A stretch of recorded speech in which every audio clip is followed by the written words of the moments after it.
এইরকম হলো কেন? এরকম তো হওয়ার কথা ছিল না।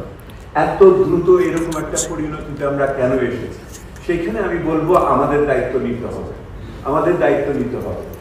আমরা বলবো যে ওখানে আমলারা এটা করেছে, যারা ওখানে ছিলেন পেশাজীবীরা তারা এগুলির ব্যাপারে সহজ ছিল না। আমি বারবার প্রশ্ন করবো আমরা কি করেছি?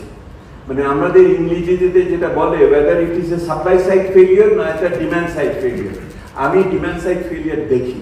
আমি আমাদের দিক থেকে যেই ধরনের চেতনা নিয়ে অগ্রসর হয়ে আজকে বাজেট হয়ে যাওয়ার পরে এই হায় হুতাশের চেয়ে আমাদের এর চেয়ে অনেক বেশি আগের থেকে সচেতন হয়ে এটাকে নিশ্চিত করার জন্য পদক্ষেপ নেওয়া উচিত ছিল।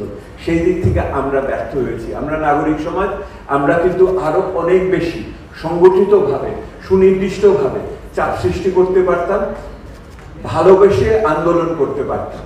মানে যেটা ইংরেজিতে বলে টাফ লাভ। শিশুকে যেরকম ভাবে মা জোর করে স্কুলে পাঠায় এবং সেইটার জন্য চাপ সৃষ্টি করে আমরা সেটা করতে পারতাম, আমরা সেটা করি নাই। এখান থেকে শিক্ষা নেওয়ার ব্যাপার যেটা আছে, আগামী দিনে যেন এই ভুল আমরা না করি। আজ হোক কাল হোক নির্বাচন আসবে এবং সেই নির্বাচনের পথরেখাতে আমরা যেন এই চাপটা আমাদের আগামী দিনের নেতৃবৃন্দর প্রতি অব্যাহত রাখি।